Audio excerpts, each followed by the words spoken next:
we would have adolescent patients in our emergency room, pediatric emergency room. That's a 10-bed unit. Oftentimes, those 10 beds would be taken up by children with psychiatric disturbances.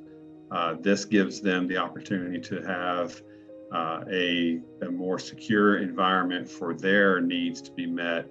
It's not in an emergency room setting where you hear all the chaos and yelling and all the other things that you typically find in an emergency room.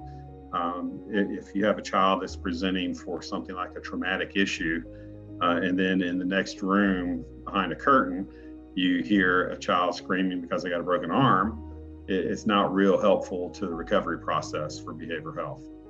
We knew that this was the need, and every single time that we had to send somebody elsewhere, and you see the looks on the parents' faces when we have to tell them it's 70 miles from here, you could just, that reinforced the need.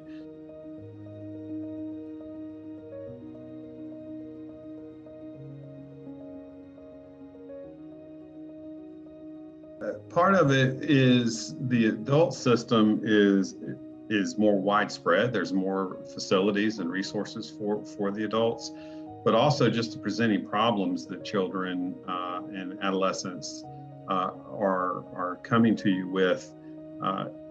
It's just such a more expanded variety of illness, because not only do you have the psychiatric functioning, but you've got developmental milestones, you've got peer pressure, you've got puberty, you've got developmental issues related to being able to focus. Your brain is still developing.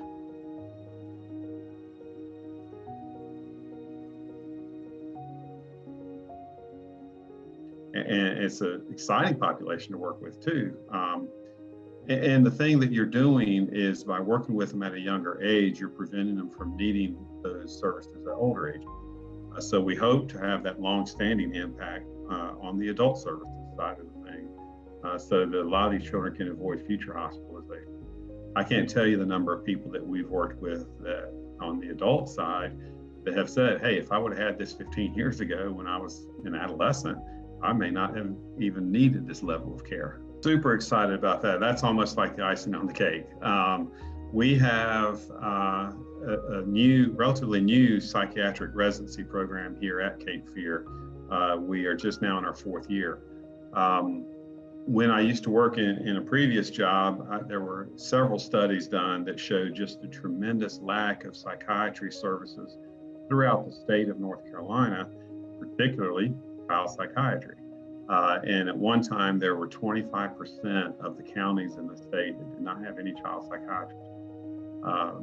By providing not only our psychiatric residency, but a child adolescent fellowship through this program, we'll be able to help meet that need. We want to grow our own, obviously, and we want to keep some here that can continue practice in this region. But by all means, we want to share the wealth and have a far-reaching impact across the whole state, where hopefully we can reduce that number from 25% down to 0.